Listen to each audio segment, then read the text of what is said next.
Electrocast. I think a lot of people kind of expect for a second command to pay for themselves in the first year. And I think that's a very flawed way of thinking.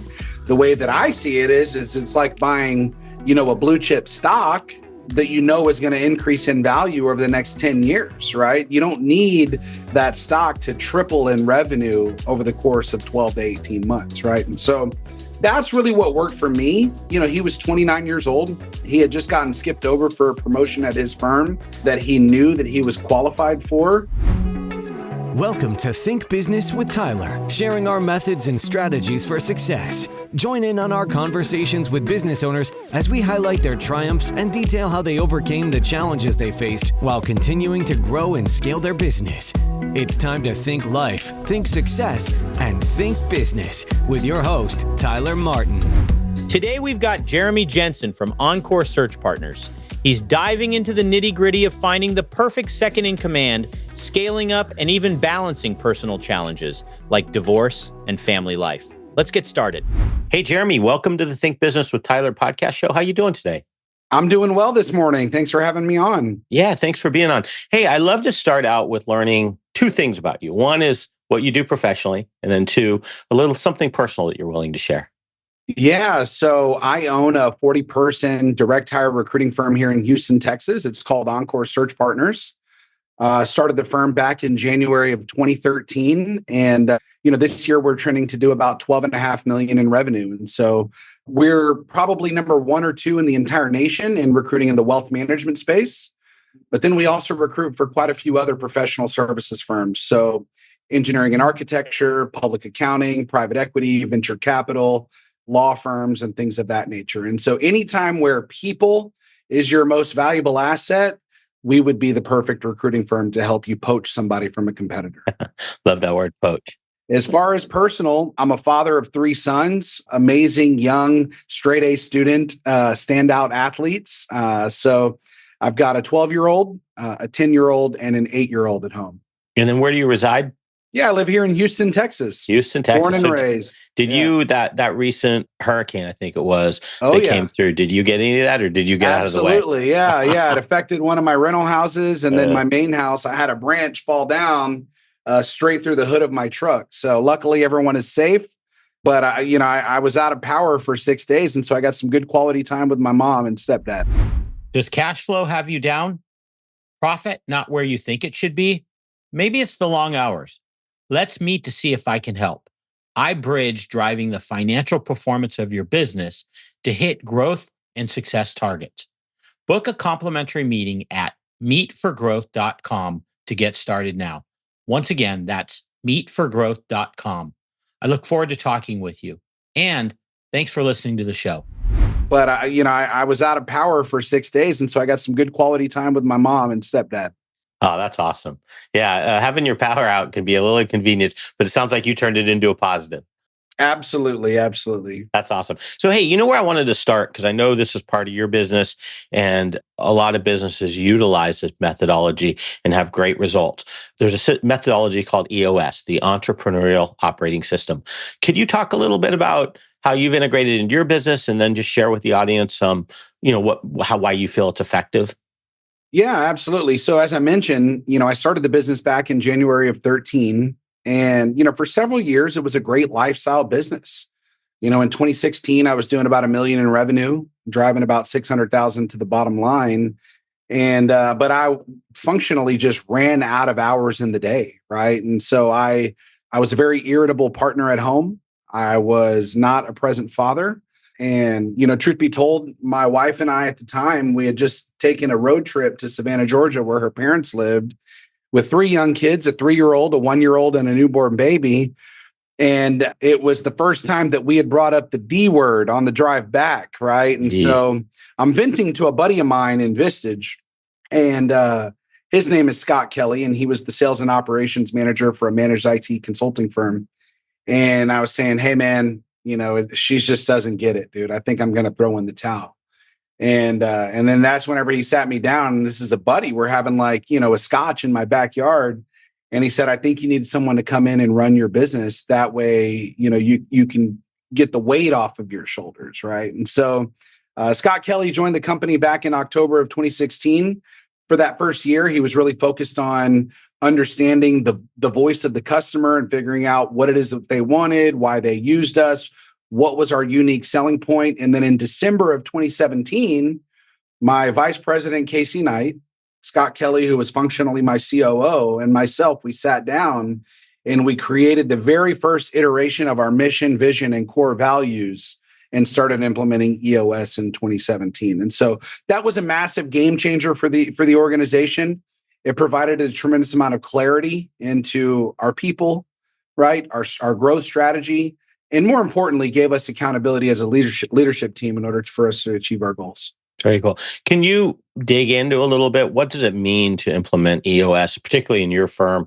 What's the benefit? Like what made it so different? Was it just laying out those core values, or is it a lot deeper than that? Yeah, way deeper than core values. Absolutely.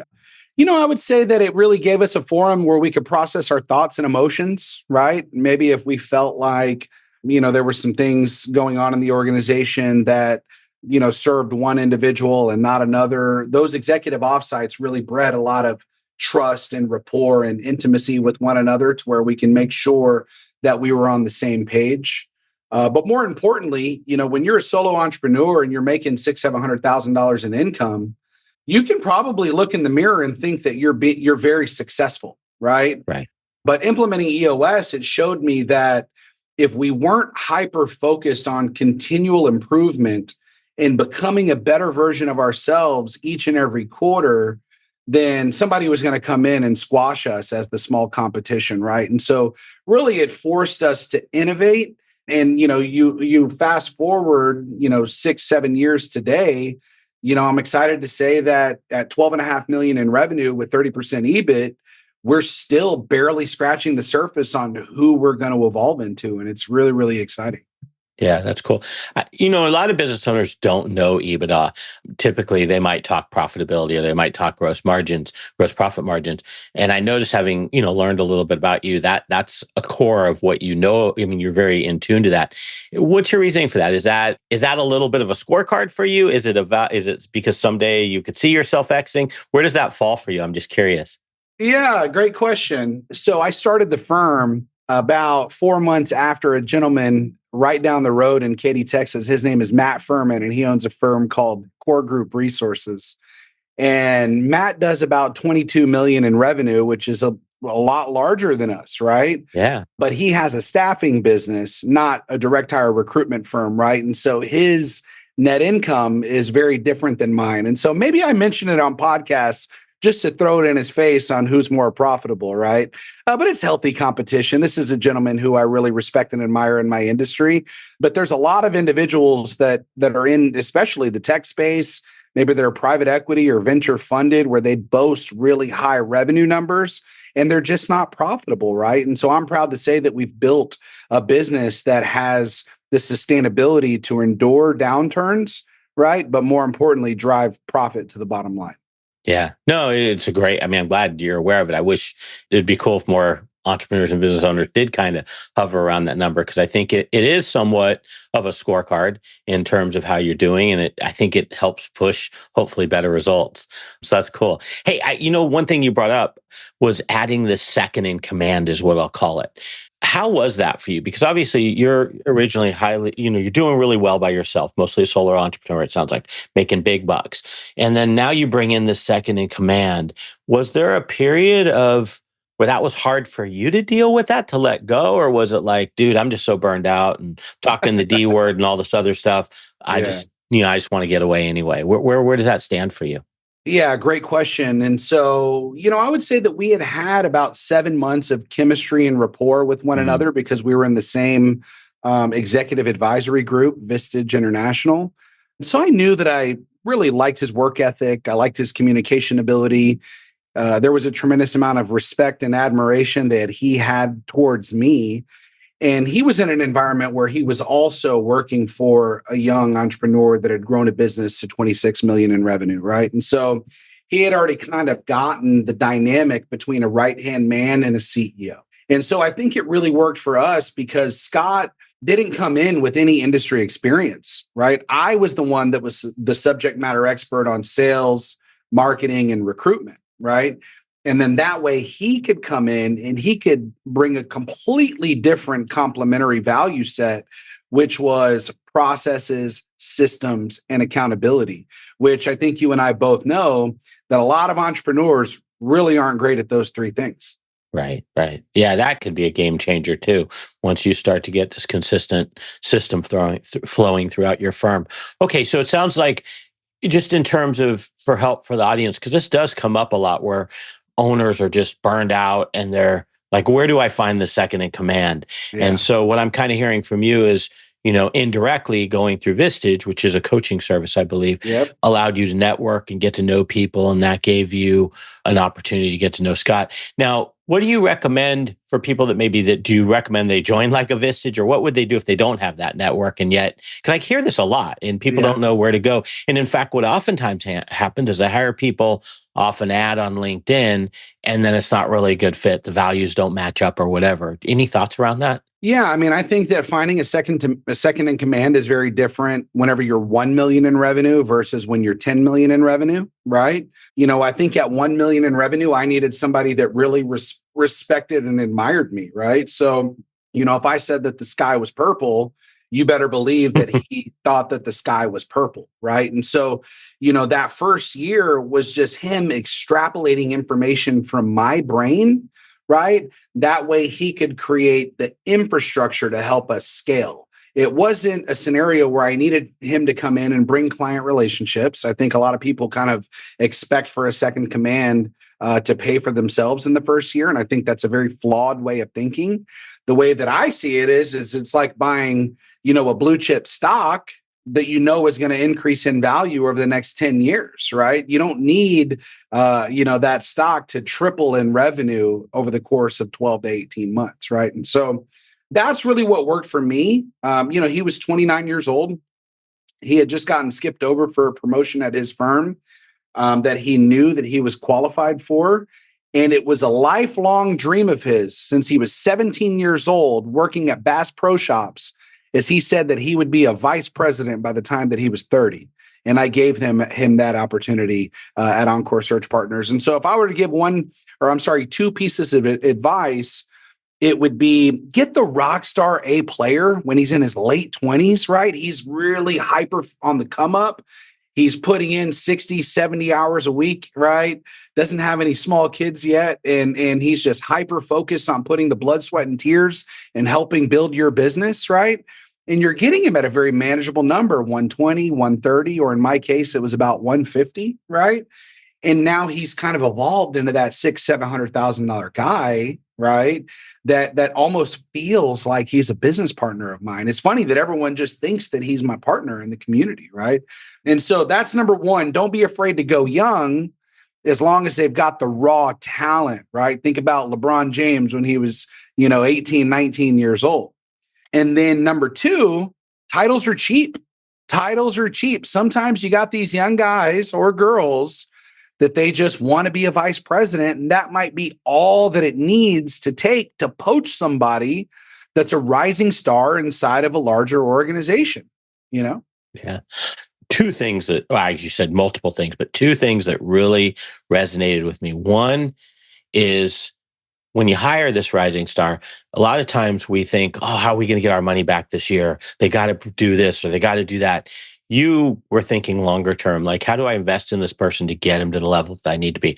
And I think that's huge. That shouldn't get glossed over. And then number two, which is really huge, but it gets glossed over a lot, is he was a little bit disgruntled at his other employer. And I can't tell you how many times this happens. We have to find these people that are out there, and it is a certain methodology to the right timing, but there are people there that aren't happy. Maybe they can no longer work remote, or, their boss had a bad day and treated them really poorly that week. These are the type of people oftentimes that are great people, and they're just ready. They're like, I've had enough. I'm not being treated appropriately, and they're open to change. So I think both those things really stand out as good things for us to look at when we're trying to get people. It's not a young man that was actively applying for jobs. I think that's one thing that's very important for us to recognize. It's, recognizing that any hand that you shake in the community could be a potential client, referral partner, right? Future employee. And so it's very important to maintain professionalism and congruency with your brand, even outside of work-related situations as well. You're always interviewing.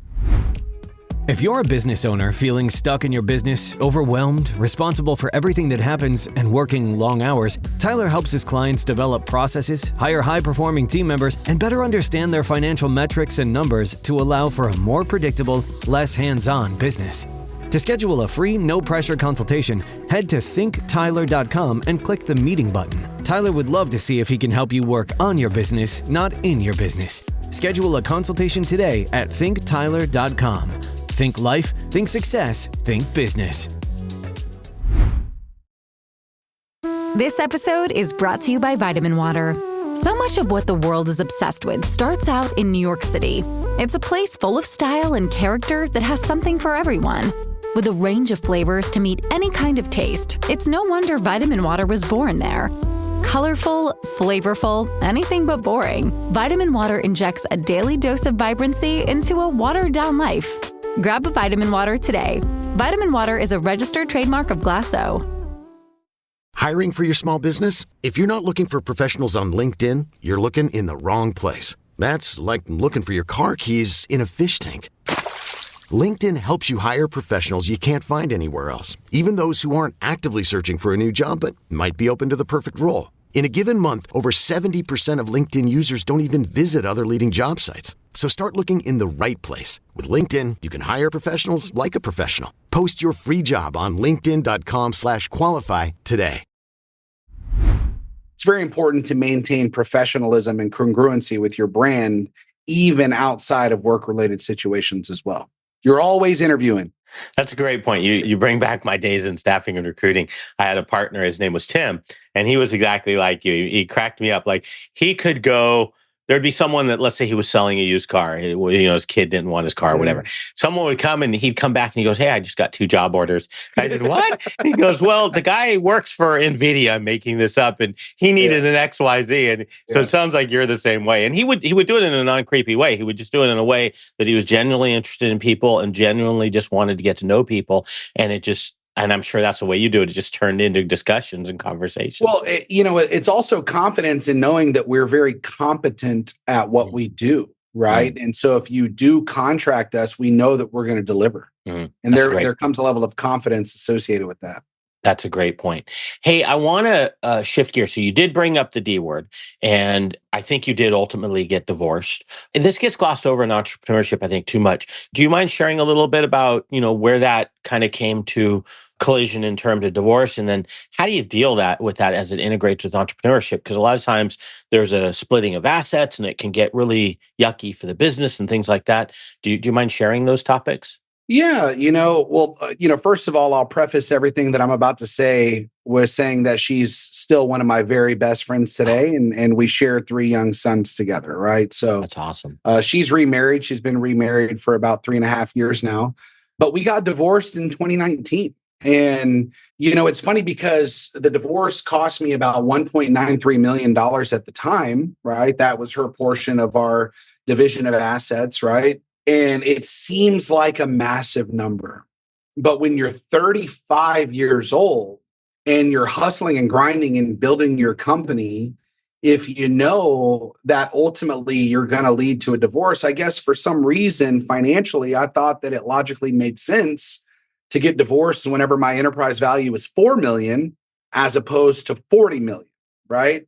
And so when we hugged it out, and, did the whole division of assets and the divorce was final, there was a tremendous amount of clarity around how much time and resources and capital I could invest in my company in order to scale. And so when you flash back to 2019, we were doing about 2.6 million in revenue. And then as I mentioned today, we're trending to finish the year around 12.5. And a big reason why is now the risk tolerance was really accelerated, right? It was almost like I was playing with house money, if that makes sense, right? And so it was still very important for me to contract an accountability partner, which is typically what your spouse is going to be. And so in 2021, I started working with a life coach, right? In January of 21, who, I bounced big purchases off of. Hey, we're thinking about signing this lease. The total contract value is $2.4 million. This is the reason why I want to do it. Hey, I'm thinking about hiring this senior vice president. He requires a 225 base salary.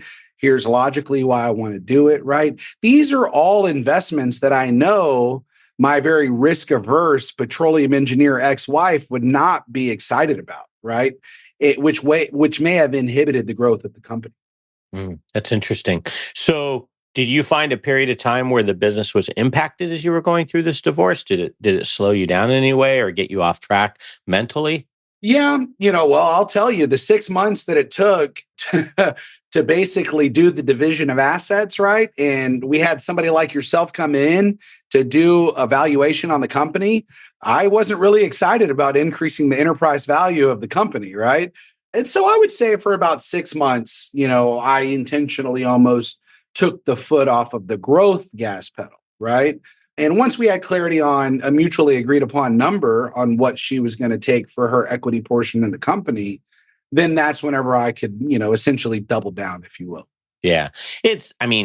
Psychologically, it's kind of hard to keep your foot on the gas when you're going through this period and everything you increase in the value is not really necessarily going to be yours.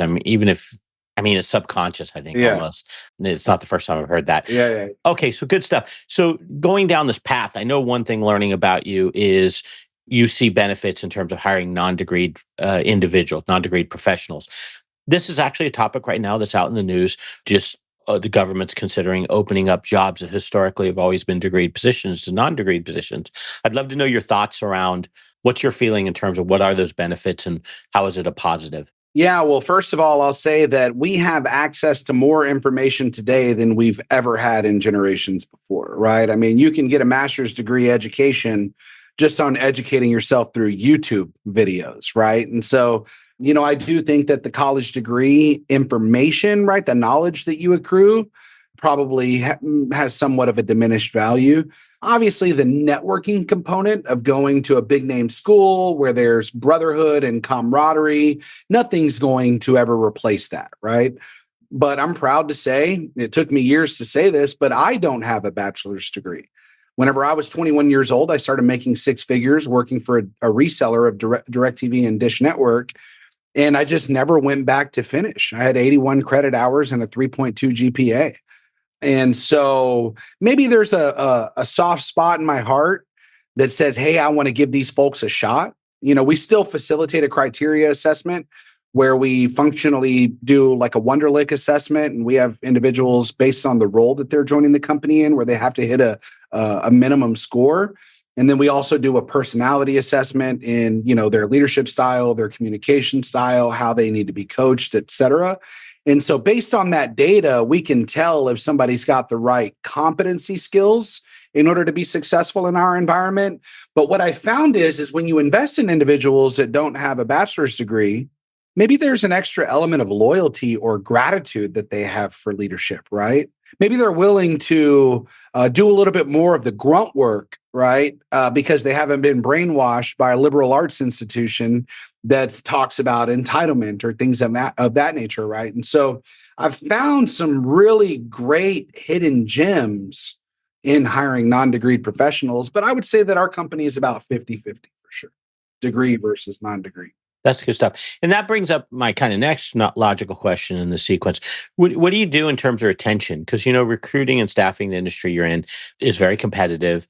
And oftentimes, and with, doing search type placements, there isn't any like residual base where staffing tends to have, you get, at least I benefited from this to some degree. Once your salesperson, your recruiters had a built up base of contractors and consultants out in the marketplace, they kind of were hesitant to leave because they would be starting from scratch. Yep. What's your methodology for retention? Yeah. So number one, I think that turnover is very healthy for any organization. I don't think I've ever lost somebody and backfilled them with somebody that wasn't as good or even better than them.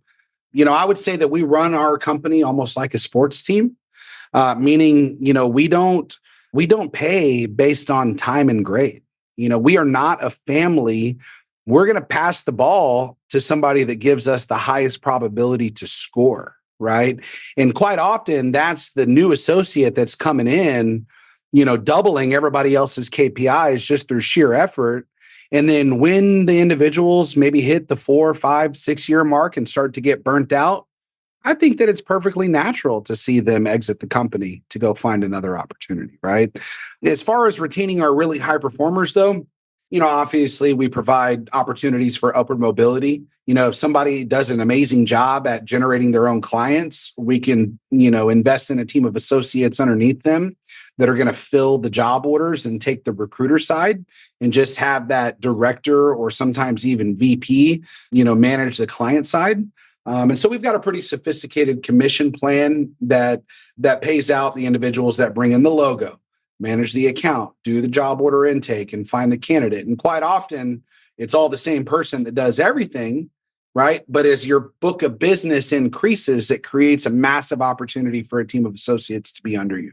So from a client retention standpoint, we do an incredible job of lead generation, right? That's my background. My first company in 2010 was an email marketing company called Market Share Solutions. And so I'm really strong at lead gen. So we give leads to our senior recruiters, which is a massive reason why they come to work at Encore Search. And then number 2, we have a client relationship manager that maintains contact with all of our 1,200 clients, asking them for job orders, right? That way we can keep the top of the funnel full for our producers. Interesting. So that sounded a little bit raw in the beginning part where you're like, hey, after 5 years, if you're kind of burned out, move on. It's kind of the opposite. What oftentimes, honestly, you hear people tend to stick with their people for the longest time possible, even if they're not still performing at a high level. I don't want Joe Montana throwing touchdowns right now at 58 years old. I'm sorry, Tyler. Hey, it was a good run. Thanks for the championship rings, right? Let's give Steve Young a shot. Yeah, it's good. I get your logic. Don't you have some challenges though when you bring in, the fresh people, getting them up to speed? I mean, oftentimes you'll hear hiring new people is the challenge because they're, there's a learning curve and they don't stick, especially in recruiting. Well, how do you kind of combat that part? Yeah, I think that we do a great job of creating a brand that high performers want to come work for, whether they see us on Instagram or LinkedIn. And so we get this early career blue chip talent, right? And then we're constantly investing in the new development league of associates that can turn into high performers. And so we do carry some overhead, right, in the new people, knowing that probably 50% of those individuals are going to turn into rock stars. And then maybe 40% are going to turn into steady eddies and 10% are not going to make it for the ride. And that's just the cost of doing business, in my opinion. Yeah. I love that methodology, especially in the staffing and recruiting world. I think you have to have kind of multiple choices, so to speak. It's just like back to the sports franchise example. You have to have several players come in every year for spring training and they either, make the cut over a period of time or they don't. But you know what? Bringing in that rock star 19-year-old that's throwing 98 miles an hour on the Houston Astros is going to force the seasoned veteran to keep his game up because he's not going to get complacent. He doesn't want to lose his job to that young stud, right? And so bringing in that next generation is not just about developing their skill set. It's about maintaining the production level and effort of the senior associates as well. Yeah, that is so true. I had a client last week, this exact scenario, had hired someone and the person was performing at a really high level. And she says to me, and XYZ, the person that had been there a long time, has really improved in the last few weeks. And I said, it's funny how that works, doesn't it? It's human nature, unfortunately. Yeah. And if she didn't improve and she just folded like a house of cards, well, guess what? Yeah. That's whenever people show their true colors is whenever their back is against the wall, for sure. Yeah. Okay. Switching gears. Last topic. You talked about scaling. What are your thoughts in terms of you've gone from 0 to 12 million and there's different stages in there? What have you found so far the most challenging part of scaling? Is it people? Is it leadership? Is it building processes? Have you hit any bumps in the road as you scale up? Yeah. I will say that, the way that I acquired job orders from 0 to 2 million was predominantly through email marketing, right? And internet marketing. The way that we scaled from 2 million to 12 million was just through sheer effort, right? Cold calling, cold emailing, cold text messaging, developing a brand that had brand recognition and credibility, right? Now, in order for us to grow from 12 million to 40 million, that's what we're having to really determine, right? If we are focused on maintaining growth, still profitably and healthily, what is going to be that growth catalyst for the organization? And so really it's a matter of like constantly pushing the envelope and trying to reverse engineer how we want to secure what we want more of, right? That's been the hardest part, is the proactivity, because when you're making a couple $1 million a year, Tyler, you can get lazy and complacent. But I'll tell you, that's probably when you're the most vulnerable, is whenever you keep your eye off of the growth prize. Does cash flow have you down? Profit not where you think it should be? Maybe it's the long hours. Let's meet to see if I can help. I bridge driving the financial performance of your business to hit growth and success targets. Book a complimentary meeting at meetforgrowth.com to get started now. Once again, that's meetforgrowth.com. I look forward to talking with you. And thanks for listening to the show. That's probably when you're the most vulnerable, is whenever you keep your eye off of the growth prize. Yeah. Your business, probably because you get such a big fee once you make a placement, cash flow probably isn't part of your concern. Is that a fair, you're saying? Correct. Shaking it. Yeah. Our individuals work on a draw. And so while some people work on a 100K draw, a 90K draw, 80K draw, I'm not in the business of trying to figure out how little I can pay someone, because I can go get a rock star on a 6-figure draw, and I know they're going to cover it if they hit their production numbers, right? But cash flow isn't really a problem, knock on wood. Our average fee is $54K, and we do about 230 placements a year. Wow. That's really good numbers. That's an exciting business. Well, hey, that really covers it for me. Now, I do want to share your website. So EncoreSearch.com is your website. I'll put that in the show notes at thinktyler.com. If people wanted to reach out to you, anywhere else you'd want them to go, or is that the site to go to? Yeah. So LinkedIn, I'm pretty active on LinkedIn. If you want to shoot me a direct message, feel free to do so. It's just my name, Jeremy Jenson, Jenson. And there's a little goat emoji next to my name. We did a campaign back in 2017 in the Houston Business Journal, where it was hire the goat to find your unicorn. And it's a little self-defined moniker that stuck with me over the years. So you're the recruiting goat. Is that what I'm taking out of this? Name a better one. I'll wait. I love it. I'll look for the goat. Definitely I'll connect with you. Hey, Jeremy, I super appreciate you coming on. I love, I get excited because I'm kind of a numbers guy. This whole conversation, you're dropping numbers left and right. And I do truly believe in my heart that's probably a big part of your success, is that you're aware of your numbers and you're leading probably oftentimes by the numbers. So thanks for sharing that wisdom. I know the audience got a lot out of this. Absolutely. Thanks for having me on, Tyler. Okay, man. Take care. That's all for this episode of Think Business with Tyler. But we have plenty more resources to help you in your pursuit of business excellence on our website at thinktyler.com. If you'd like to be featured in a future episode of the show, feel free to reach out to us on social media at think_Tyler. We look forward to helping you think life, think success, and think business.